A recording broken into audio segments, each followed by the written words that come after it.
jërëjëf Mouhamed Kandji ñu ngi leen nuyu ku nekk turam ak santam dina ñaanal bëccëgu jàmm di am mbégte di dalal suñu studio docteur Abdou Niang Abdou Niang nag mooy président de la société sénégalaise de néphrologie dialyse ak transplantation maanaam mooy directeur en même temps hôpital Dalal Jàmm bu ñu waxtaanee mbirum roño mooy affaire rein insuffisance rénale xamante ne da ngay am boo amee feebar boobu souvent da lay changer deret bi di def ay bouteilles di dem def ay dialyse yooyu mooy feebar bi nga xamante ne mu ngi law ci réew mi waa docteur bu ñu mënee bëgg expliquer feebar bi sénégalais feebar roño mooy lan la signifier.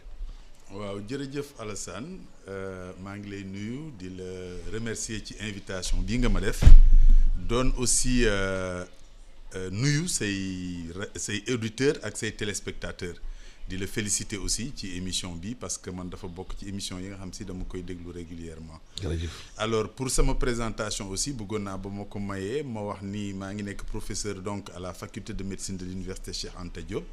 di diriger la chaire de néphrologie mais nekk aussi chef de service de néphrologie bu hôpital Dalal Jàmm bu Guédiawaye. alors effectivement Alassane feebaru roño dafa rëmbe réew mi mais aussi dafa lëmbe àdduna parce que avant données yi nga xam ne si am nañ ko ci Sénégal nañu xam ne si ci àdduna bi sur les 7 milliards d'individus qui vivent dans le monde il y a 850 millions de personnes qui souffrent de maladies rénales alors boo ñëwee ci Sénégal nag boo ko tekkee dafay nekk téeméer boobu jël juróom yi mooy maanaam équivalent 850 000 personnes yoo xam ni si ñoom tamit ñi ngi am jàngoro ji mais Alassane li ci gën a doy waar mooy ñooñu ñi ci ëpp ci ñoom du ñu xam ni am nañu jàngoro ji maanaam bala ñu koy xam rek feebar bi mën na leen ba yàq seeni roño ba xam si dañu yegg stade boobu ñuy wax léegi dialyse moo leen di faj. li waral loolu. alors li waral loolu moom mooy d'abord ñu ci bari dañu xamul lan mooy roño Alassane moo tax ma wane gis nga lii ni muy kii ni boo ko wanee ñu bari ñu ni la lii lan la roño nii la toll nii la mel gis nga ko ni mu tuutee 150 grammes lay peser ah mais ñoom ñi ngi nekk fii ci sunu digg daal di seq sunu colonne vertébrale bi maanaam ndunkurunk bi léegi nag ñoom li ñuy liggéey ci yaram dafa am maanaam moom la ñu xayma ci këyit bii ngay gis nii dañ ni ñoom bés bu nekk dinañ segg ñatt téeméeri litre deret xam nga sunu yaram juróomi litre rek moo ci nekk alors imaginez ñu segg ñatt téeméeri litre deret mais yow li ngay gis mooy ñaari litres yi ngay tuur ndox bés bu nekk fekk na booba segginu deret moom mooy saw mi léegi nag aussi saw moomu day jaar ci benn filtre comme nii ñuy filtrer ndox di ko naan pour bàyyi kii deret ji bu jaaree ci filtre bi dafa am yu bari yoo xam ne si du dem ci saw donc filtre bu normal ak roño buy normal ci saw lañ koy njëkk a xamee filtre boobu nag bu commencé génne ay donj yooyu ñu leen di wax protéine rek jafe-jafe commencé na mais foofu nit du ko gis foofu laboratoire rek moo ko mën a gis kenn du ko yëg aussi alors léegi nag moom aussi yamul ci loolu rek mais ndekete roño moom mooy réguler tension xam nga boo gisee ñu naan hypertension xol mais hypertension day dal ci xol mais ci roño lay jóge ni muy jógee ci roño nag moom mooy ndox mi nga xam ne si mooy réguler tension ci yaram kooku roño moo koy liggéey bu ko defee nag bu roño feebaree rek léegi ndox moomu day daal di wàññeeku tension daal di yéeg moo tax gis nga tension ak roño dañ naan moom comme nen la ak ginaar bu ñëw rek indi morom mi alors leneen li ci nekk moom mooy aussi deret xam nga normalement boo anémie boo ñàkkee deret dañ naan xanaa dafay xëpp deret mais bu say roño normalul da ngay manqué deret alors loolu biñ ko xamee yàggul parce que dañu dem ba càmbar ni am na ndox mu roño di liggéey ñu koy wax érythropoïétine léegi defar nañ ko ba mu nekk garab yow mi nga xam si da nga intéressé au sport dégg nga dopage gis nga kooku ñu nangu woon ay Tour de France am dañ woon da doon doppewu mais produit boobu la doon utiliser parce que produit boo koy utiliser day tax sa deret yokku bu ko defee bu sa deret yokkoo nag yaay gën a mën a am kàttan keneen alors malheureusement garab googu dañ ko defar pour ñi am doyo di roño mais am ay sportifs yoo xam si dañ ko utiliser pour tricher maanaam def dopage mais ñu bëri duñu xam am nañu feebar bi waaw parce que amul dépistage nga xamante ne bu précoce très bien lan la ñuy war a def très bien par at mais par jour pour mën a contrôler li nga xamante ne mooy sawam xam ne xëy na feebar bi du ko dal waaw xam nga foofu Alsaan li tax nit ñi duñ ko def moom mooy feebar bi comme ni ma la ko waxee bu ñëwee bu commencé ay at yow doo ko xam amul benn symptôme bu mu lay wat bés bu la commencé wan ay symptômes mooy filtre yi nekk ci biir roño yi yàq nga ci genn wàll gi maanaam 1 million de filtres le rein bu ne am yow déjà yàq nga 500 000 filtres léegi nag foofu ngay commencé gis premiers symptômes yi mais premiers symptômes yi alsaan du la yóbbu ci roño parce que da ngay gaaw a sonn da ngay am problème mu nelaw da ngay ñàkk appétit mais xam nga loolu fii ku mu dal da nga naan xaaral ma jël vitamine C dem alors que avant loolu di la dal nan ngay def pour xam ni yow am nga feebar roño mooy at mu jot war ngaa décréter ni man dinaa dem ci hôpital ñu jël sama deret xayma ci suukar xayma ci créatinine mooy ni roño bi liggéeyee xayma ci cholestérol kooku ku koy def feebar bi du la mës a bett mais képp koo xam ne si da nga naan bu ma dara dalul du ma dem hôpital wala koo gis muy dem hôpital nga ni ko lu lay metti kooku moom nañu xam mais looloo tax feebar bi lëmbee réewu baadoolo yi surtout suñu réew yi parce que fii kenn du jóg di dem hôpital waaw boo nekk ci réew nit ñi sax bu ñu faju normal sax mu ñu ko jot amuñu koppor bu ñuy demee chaque jour hôpital bu bee par at fay nga xamante ne mooy bilan médical problème la. waaw mais Alsane foofu aussi nag loolu sax am na raison mais vraiment justifié wul lépp. parce que tey jii analyse yi ma lay wax. waaw pour ñu xool ndax protéine mi ngi ci sam saw. 2000 francs la. pour ñu xool ndax sa créatinine baaxal 2000 francs. wax dëgg yàlla nag ci at mi ak suukar si tamit ci hôpitaux yi 2000 francs la ñeenti kii. ñaari kii nu ñu koy waxeeti sax. mooy 6000 francs par at. non 2000 waaw muy 6000 francs junne ak ñaar téeméer. waaw mais 6000 francs par at am na ñu xam ne dañu toog at dañu gis 6000 francs di. waaw mais Alsane loolu yëpp nag xam naa mais xam nga li tax sax am def ko am maana. waaw parce que kooku toog tey amul loolu mais imagine tey jii mu am tension ñu ni ko ordonnance su tension bi moom lu bon di nga def ñaari junni weer wu ne. mais bi gën a garaaw du loolu waaw mais kooku bu waree dem dialyse nag. ñu ni ko il faut nga fay 200 000 francs par semaine mais du ci génn. donc fagaru vraiment moom moo gën faju mais roño la moo koy indi yan lekk ñoo koy indi parce que réew mi fii dañuy lekkee xorom bëri na. très bien dañuy lekkee suukar bëri na. alors diabète yi bëri nañu. te boo demee ci marché mi jumbo yaa ngi fii. Kibmazi yaa ngi fii suñu jigéen yi dem ci marché bi di jënd jumbo ay noqos ak roof rek di dugal. waaw Alsane loolu nag moom mooy problème bi. gis nga feebaru roño ñaari feebar ci àdduna ñoo ëpp luñ koy joxe. mooy diabète ak hypertension maanaam xayma nañ ni fukki nit ñu am doyo di roño juróom-benn yi tension moo leen ko jox ak diabète fii nag tension moo fi gën a bari Sénégal gis nga l'enquête STEP bi ministère de la santé def wane na ni ñeenti sénégalais yoo jël am na kenn ku am hypertension mais pour ñun tuuti na sax hypertension mooy tension bu yokk waaw loolu nag li koy indi moom mooy xorom bi mooy indi hypertension mooy indi problème mu roño xorom bi dafa bari ci sunu lekk Alsane c'est-à-dire que sénégalais yi xayma nañ ni bés bu nekk ku ci nekk bu ñu nattee li ngay lekk ci xorom dana mët fanweeri gramme te OMS nee na kenn warta weesu juróomi gramme waaw yow nag booy lekk fanweeri gramme ba pare non seulement li ñuy tibb di xorom dafa bari mais li ci gën a doy waar moom mooy saf-safal yi nga doon wax léegi ni jigéen ñi defe nañ ni bu ñu toggul defuñu ko togguñu ko donc loolu aussi bu ñu ko arrêté wul façon feebar yi loolu nguur yi xam na ko. waaw nguur yi xam na ne fii Kibmazi yi ak jumbo yi. ak aromage yi saf yi ñooy indi feebar yi te feebar bu ñëwee li nga war a fay pour faju boo gën a seer. waaw da ngay jëndee kii lan moo tax nguur yi du interdire loolu. waaw mais Alsane man d'accord naa ci loolu waaye nag jox lépp nguur gi tamit kooku da ngay daw responsable. Alsane yow sa kër ñi jaay li feebar loolu nit ñi. d'accord naa. non nangu naa ko nañu mën a li ngeen di jaay day feebar loolu nit ñi. nangu naa ko waaye dama ni yow sa kër la ñu fay togg ci biir nag Alsane il faut nga am ci nag gis-gis. doo ko yëg. waaw mais foofa nag boo éduquer sa njaboot danañ fexe ba xam ne xorom bii ñuy def baaxul saf-safal bi baaxul mais ñoom ñu bàyyi ko en attendant que nguur gi moom def mesures yi mu war a def. waaw parce que donc il faut que ñun aussi ñu jël suñu part de responsable mais je crois que nit ñi bu ñu ci yeewoo. te man wax dëgg yàlla damay dégg femmes yu bari bu ñu déggee message yi ni non vraiment docteur ñun léegi kër ga jël nañu décision ni saf-safal yi dootu dugg ci suñu biir waañ jël nañu décision ni xorom bi boo daan jël tibb xorom nga wàññi ko genn wàll gi def ko ci mais dana neex te dana am sell bu ko defee yow sa njaboot mucc yow tamit nga mucc. donc loolu je crois que il faut que mu nekk. message boo mais est-ce que sensibilisation bi manqué wul aussi liggéey bi ñu war ci sensibilisation bi dem ci nit ñi waxtaan ak ñoom ci biir hôpitaux yi ay cellules de sensibilisation. waaw ñu def prévention. moo gën faj bi parce que feebar bu ñëwee dañuy fay ay milliards di faj.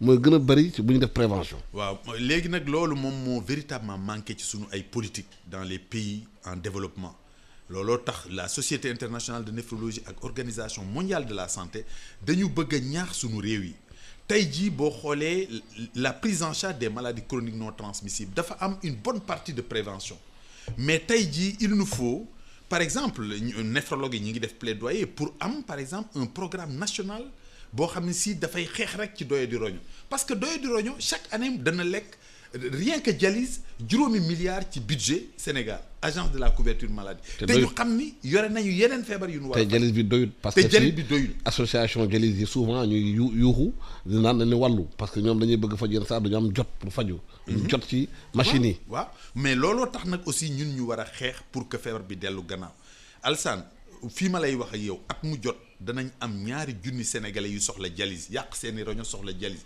te réew mi ñun suñu capacité dialyse ci junni ak genn wàll junni juróomi téeméer la yem mais donc loolu fu ñu jëm mais ni ñu mën a def nag moom mooy dem ci nit ñi dem ci population yi mais loolu il faut ñoo xam ni si loolu mooy seen liggéey mu nekk un programme boo xam si dañ leen di jox moyens yu doy ñoom ñu def stratégie def politique bi bu ko defee ñu mën ko mais boo demee dans les pays développés loolu lañ def tey jii ay réew les pays de l'Europe du Nord dañuy dem ba aux États-Unis par exemple la FDA xam nga ko mooy fédération bi nga xam si moom liggéeyam mooy xool li américains yi di lekk ak garab yi ñoom dañuy dem ba xorom bi dem ci McDonald's bi ñoom dañ ciy intervenir c'est-à-dire ni ko yow amoo droit dépasser juróomi gramme ci hamburger bi wala kii bi doo ci dépasser lii mais loolu ñooñu dañuy dooleel loolu parce que wér-gi-yaram bi bu américains yi ñàkkee wér-gi-yaram day dalaat ci seen kaw ñoom parce que seen budget lay gréver bu ko defee nag fii il faut que ñu jël ci mesure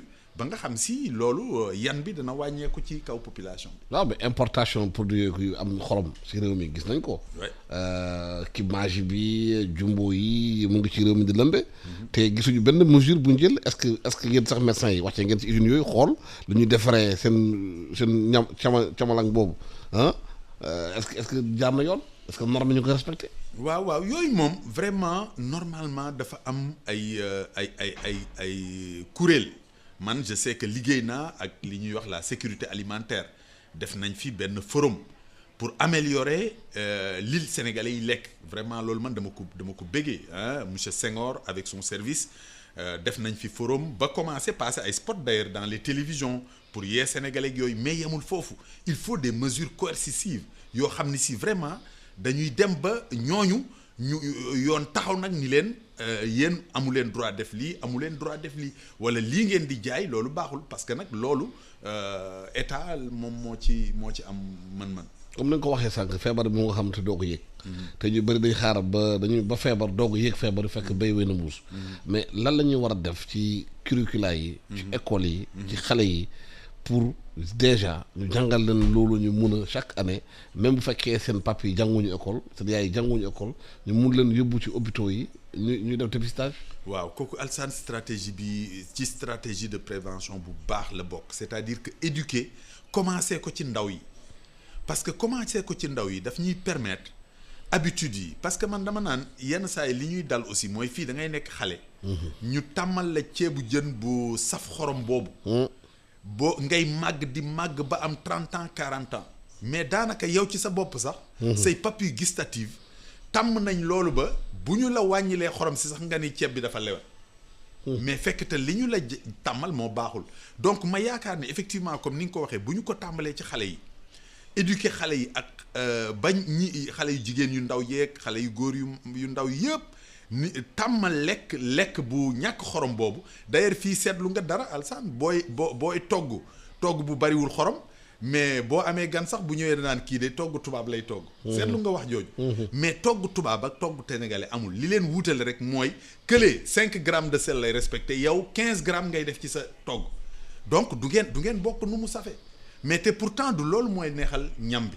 lii neexal ñam bi mooy li nga Alsaan bëggoon naa aussi ñu insister ci problème mu produit toxique traditionnel waaw parce que kooku aussi dafa nekk loo xam si daf ñu poser problème mooy garab yi pharmacopée bi reen yi xam nga ñun waxuñu ni reen du faj mais Alsaan garabu médecine li ñu koy laaj mooy même bu mënee faj warta gaañ gis nga da nga dégg yenn saa yi benn laboratoire defar produit bu xarañ dépensé ci ay milliards bi ñu koy testé ñu gis ni am na benn complication wala ñaari complication wala benn nit dee na ñu ne arrêté leen. la ñu ca dépensé yëpp ñu sànni ko. mais fii nag mënuñu jël ay reen ak ay seejeñ di ko jox ay sénégalais te yow mi koy joxe munoo xam produit bi lan mooy dose am lan mooy degré de toxicité te garabu tubaab bu ñu la jox mën nañ la ni dose bi boo ko jëlee mu faj la bii boo ko jëlee mu yàq say rein mais lii boo ko ci jëlee mu rey la. mais am nañ garab yoo xam si dañ koy jël pour suicider wu. waaw mais lu ñuy def nag ba garab yooyu ñuy joxe sénégalais yi mënuñu xam ñoom lan la ñu mën a indi ci toor moo tax dañ ciy gis malade yoo xam si dañ ko ciy jël am insuffisance rénale ñu gis koo xam si dafa am insuffisance rénale waroon cee mën a dund fukki at wala ñaar fukki at mu dem ñu jox ko garab yooyu rein yi tëju ñu ni ko yow léegi dialyse nga war a def léegi mais loolu lu ñu mën a aar la.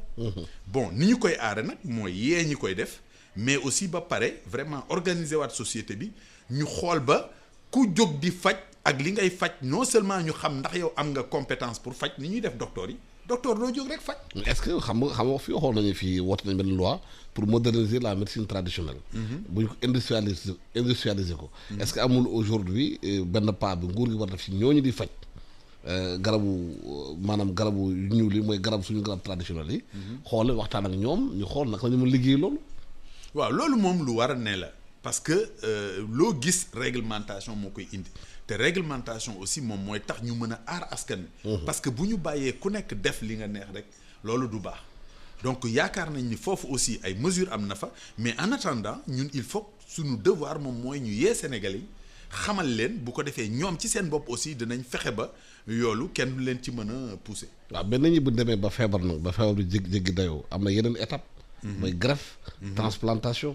loolu lañ ko defee fii ci Sénégal. waaw Alsaan loolu vraiment ñu ngi ciy liggéey aussi depuis longtemps te vraiment Sénégal war na ci yegg parce que nag am nañu borom xam-xam yi am nañu compétence yi mais nag greffe dafa laaj plateau technique dafa laaj ay garab. am nañ ko ba bëgguñ ko fi. alors plateau technique bi des na. parce que aussi il nous faut mettre à niveau nos hôpitaux tey jii mën naa ci wax hôpital bi ma xam Dalal Jàmm ñun ñoo ngi fa depuis 5 ans di xaar bloc opératoire.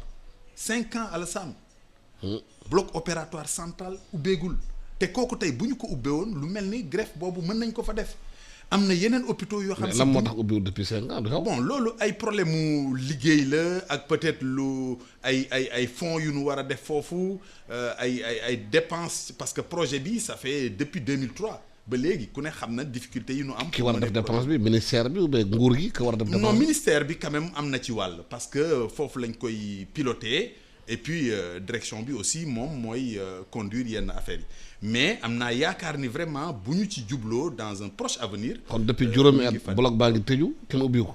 mi ngi ci chantier daal. juróomi at chantier xanaa chantier bi di jeex. ah loolu moom wax dëgg yàlla ñu ngi en tout cas ñun soxla nañ mu jeex parce que bu fekkee jeex na lu mel noonu def ko Dalal Jàmm parce que Dalal Jàmm mi ngi am bloc opératoire boo xam si amul fenn ci Afrique dafa mucc ay. tëj ko rek. ah non mi ngi ci chantier. ak des problèmes de finance juróomi at chantier kat ab problème la dafa am problème. waaw bu tëjoo juróomi at chantier problème la chantier juróomi at fu ñu jëm. waaw te nañuy soxla ko war nga fa war a faju. waaw loolu moom lu am te dem ñu gis président di def ay kii ministère de la santé di waxee mbirum wér-gu-yaram. bloc baa ngi tëju. waaw ah loolu problème la léegi daal moo tax ma ni il faut que ñu régler ñu problème mu plateau technique yi mais aussi régler ñu problème mu garab yi gis nga les médicaments pour la greffe. malade bi bu commencé jël garab warul a arrêter.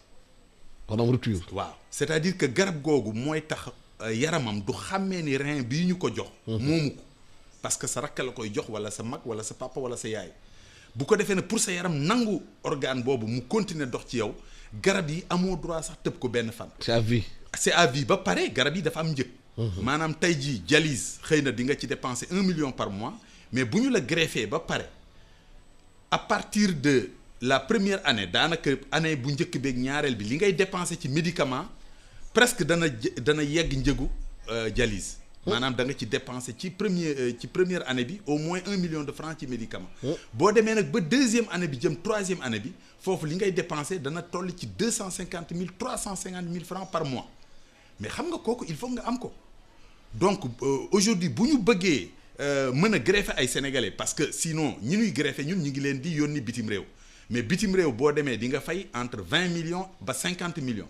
greffe pour ñu defal la greffe bi. te boo dellusee da ngay continuer di jël garab yooyu may wax te garab yi amul Sénégal donc da nga koy jënde ji bitim réew donc aujourd'hui war nañu fexe ba fii ci Sénégal avec la pharmacie nationale d'approvisionnement ñu mën a positionner garab yooyu fii bu ko defee activité yooyu par exemple greffe yi nekk fii ci Sénégal actuellement am na lu mat ay 20 personnes ñaar fukki nit ba fanweeri nit yoo xam si ñi ngi dund fii ci Sénégal ak greffe mais lu ne la ñuy jànkonteel pour jot seeni garab ñii dañuy yónnee France ñu leen di jëndal ñii Inde la ñuy yónnee ñii yeneen i réew parce que fii may wax ak yow garab yooyu am mais xam nga donc boo bëggee def activité dafa am ay préalable yoo xam si da nga koy poser loolu nag il faut que mu sotti ba pare bu ko defee ñu daal di mën a déclencher sinon bu ñu defee greffe fii ñu xëy suba kenn war a jëli garabam amu ko parce que il est en rupture on perd un investissement de 10 millions wala 15 millions. donc yooyu yëpp sur le ci plan de la loi préalable est-ce que ci texte yi bind nañu transplantation bi yëpp am na loi bu ko permettre. ci non texte yi moom pare na.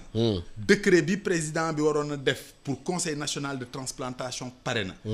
organe boobu. jël nañu ko décret bi jël nañu décret bi. non pare na. organe bi taxaw na mi ngi liggéey. fii ma lay wax avec le professeur Farika ils sont en train de faire un travail important mais le problème n'est pas un travail bureautique seulement.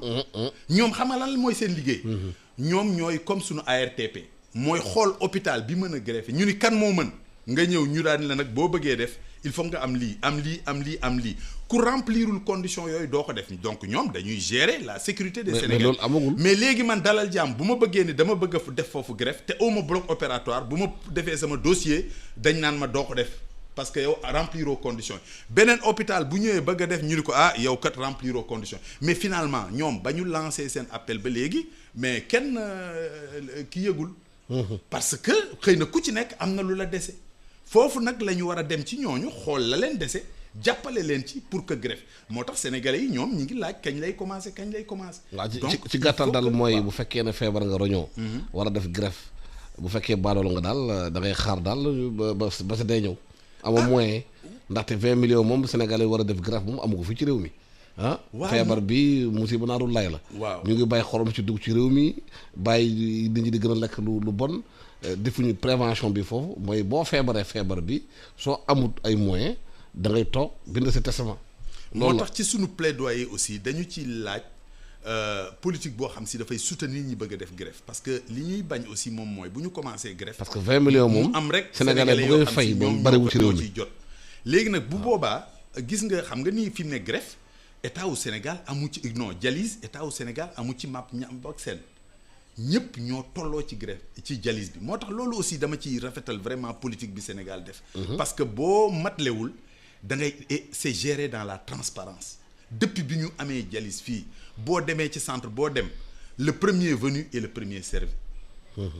vraiment loolu moom waaw mais doyul. waaw mais doyul mais nag li doyul te ñu bokk ko ci bokk bu leer tamit loolu. vraiment lu ñëpp mën a témoigner xam nga dialyse yi Ndakaaru fii la koy mun def di suuf soo demee ci intérêt du pays bi jafe-jafe am na de. mais Alsane foofu tamit am na jéego centre santé yi xam nga ni fii ñuy centre wax ak yow santé yi Tambacounda Saraya. waaw mais Alsane fii ñuy wax ak yow. wax dëgg Kabrousse 13 des régions sénégalaises. 13 des 14 régions. bon état du Sénégal def na fa centre de dialyse fii may wax ak yow. waaw mais ça c'est le capital départemental. oui loolu moom mën na ne. mais dama ne boo demee ci département yi. waaw fu gën a sori xam nga boo feebaree. am problème roñoo war a jógee laa la wax ni Saraya. dem Tambacounda tout ce qui va comme frais. problème la. waaw loolu moom am na mais je crois que aussi il faut ñu tendre à augmenter l'offre te loolu aussi ñu ngi ciy liggéey. parce que à chaque fois que benn projet am par exemple Kaffrine la ñu war a ubbi prochainement dafay daal di désenclave mais ci li ma doon bëgg a wax ci greffe bi moom mooy. tey jii sénégalais bi nga xam si day dialyse actuellement état dina ko fayal environ chaque année 10 millions. waa tey jii il faut que ñu def mécanisme ba kooku bu ñu ko greffé non seulement dinañ fexe ba greffe bi yomb ci moom mais bu ñu ko greffé. que moom du dem di fay ay garabam. parce que man gis naa ñoo xam si ñi ngi dund ci ak greffe fii ci Sénégal ñoom ñoo gën a sonn ñuy dialyser. parce que ñoom ñooy jëndal seen bopp seen greffe. seen garab. donc yooyu tamit ay mécanisme liggéey la rek. fexe ba ki ma doon dialyser bu ma ko greffé léegi di ko jël en charge par rapport à son médecin moo gën a yomb nag. c'est-à-dire kiy dund maanaam état wu Sénégal ki muy dialyse di ci fay 10 millions bu ko greffé ba pare bu dundeek ñaari at ci greffe. la muy fay ceg moom 4 fois moins cher lay doon. donc finalement dana mel ni prix benn malade du dialyse dana mën a yore ñeenti malade ñuy dundee ak greffe. donc yooyu tamit ay mécanismes yoo xam ne si alors loolu daal moom moo tax paj mi dafa ak insuffisance rénale ak loolu yëpp dafa nekk phénomène bu complexe ba pare dafa nekk loo xam si dafa bari ay intervenants. fi mu ne nii ñun par exemple agence de la couverture maladie universelle moom mooy gérer lépp luy affaire fay ministère de la santé moom moo nekk ci kii bi la pharmacie d'assurance donc il y a beaucoup d'intervenants. war a simplifier. voilà kenn benn organisme yoo xamante ne loolu lay toppatoo bu Sénégal yi fexe mën a faju bañ am ay bay wut kayit fii balaa ngay génn fii affaire yooyu ñu rab la. maa ngi la gërëm di la sant docteur Abdou Niang waxtaan yow ay président de la société sénégalaise de néphrologie de transplantation ak affaire greffe ak yooyu dañu waxtaan mbirum roñoo yi greffe bi mooy xorom si dañu jigéen ñi wàññi xorom si ci cin yi. parce que di indi jafe-jafe ngir moytu nag kibmage yooyu ak jumbo yooyu ngeen koy bokkaale di ko dugal ci cin yi muy rey seen i doom ak seen i maanaam jëkkër te nguur gi tamit jël matuwaayam wàññi xorom si yi ñuy importé fii ci réew mi surtout jumbo yooyu ñooy rey nit ñu bari fii ci réew mi gërëm naa la santaale bëccëg jàmm. jërëjëf Alassane.